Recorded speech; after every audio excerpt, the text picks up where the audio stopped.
Kalau memang yaitu Demokrat sudah berkeringat ya untuk memenangkan Prabowo Gibran, tetapi perolehan di pileg di situ, perolehan suara partai justru menurun. Nah, di situ ada yang aneh ya di situ ya.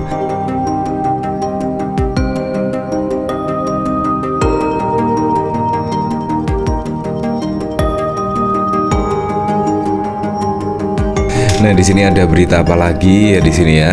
Padahal juga ya belum setahun lah yaitu gabung yaitu menjadi Koalisi Indonesia Maju. Bila dibandingkan yang lain misalnya Golkar, PAN dan lain sebagainya di situ sudah lama sekali. Tetapi Demokrat kan kita lihat ya baru kemarin lah yaitu bergabung di pemerintahan Presiden Joko Widodo dan mendukung pasangan Prabowo Gibran di situ. Di situ pun juga karena ada sebabnya yaitu ditinggal oleh Anies Baswedan karena AHY tidak dipilih sebagai cawapres dan akhirnya memilih keluar di Koalisi Perubahan di situ dan akhirnya bergabung mendukung Prabowo Gibran di sini. Tetapi di sini ada berita yang menurut saya juga membuat kepala berkerut ya di sini.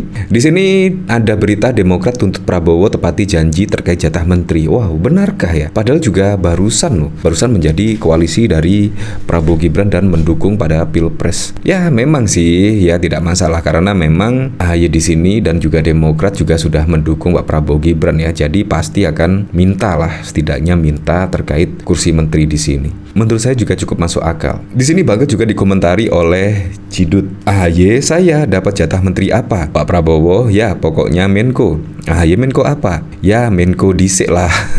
Dilantik wae gurung wes ribut. Ya memang.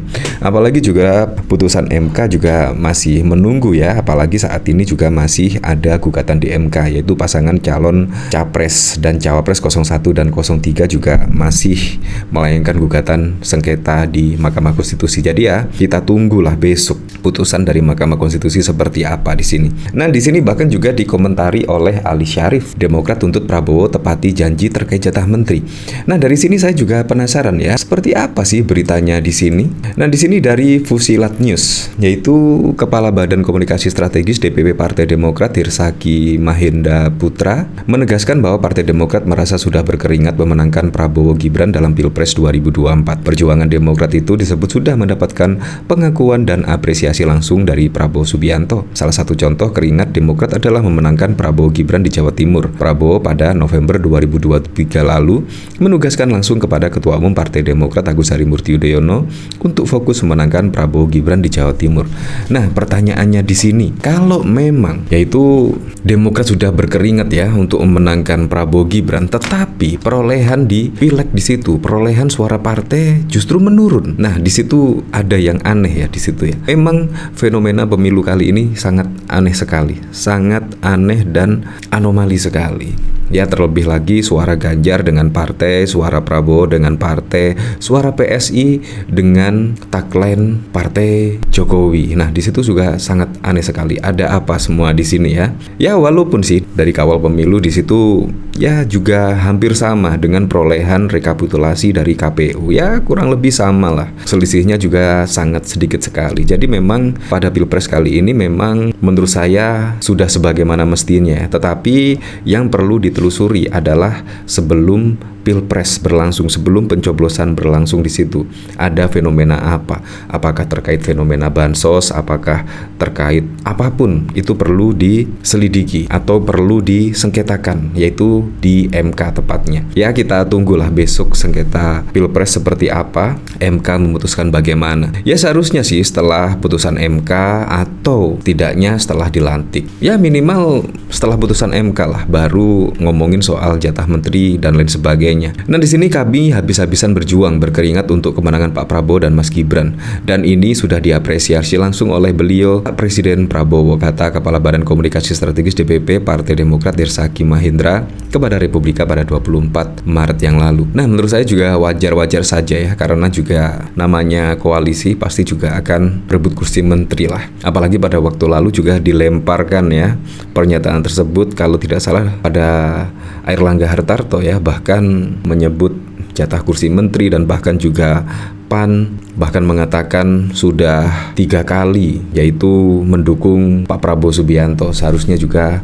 mendapatkan kursi menteri lebih dan lain sebagainya. Nah, di sini bahkan juga dikomentari oleh pengamat politik Adi Prayitno. Golkar minta 5 menteri wajar, Demokrat dan PAN 3 hingga 5 menteri juga wajar karena partai pengusung. Gerindra ambil jatah 10 lebih menteri wajar karena pemenang. Masih banyak sisa menteri kosong, namanya pengusung wajar minta jatah. Anehnya yang kalah pemilu dikasih jatah. Nah, di situ pada waktu lalu kan juga Pak Prabowo Subianto ingin merangkul Nasdem, PDI, P3 dan lain sebagainya, yaitu ingin merangkul sebagai koalisi di pemerintahan Pak Prabowo Gibran di situ. Menurut saya juga sangat lucu sekali. Kalau partai pengusung ya diberi jatah, menurut saya sangat masuk akal sekali. Tetapi kalau yang kalah diberi jatah, misalnya PDIP Perjuangan, Nasdem diberi jatah, sangat lucu sekali. Berarti memang di situ benar-benar menirukan gaya Presiden Joko Widodo, di mana pada waktu lalu juga Gerindra kalah, PAN kalah yang mendukung Pak Prabowo Subianto, Golkar bahkan juga dikasih jatah menteri. Ya, tetapi kita kembalikan lagi ke masyarakat lah menilainya seperti apa. Nah, dari sini saya juga penasaran, kira-kira komentar-komentar dari para netizen seperti apa ya? Di sini dari Andre Gunawan, politik balas budi. Ya, di sini dari DM, masih ada dubes, BUMN dan lain-lain, aman kalau bagi-bagi. Di sini dari Indah, politik itu dinamis. Yang kalah 2 kali nggak pernah dukung pun dikasih jatah Pak D. Gimana sih jalan pikiranmu, no? Katanya hak presiden, mau sampai kapan negara ini dijadikan kue bolu terus untuk dibagi-bagi oleh partai politik, minta jatah sementara calonnya.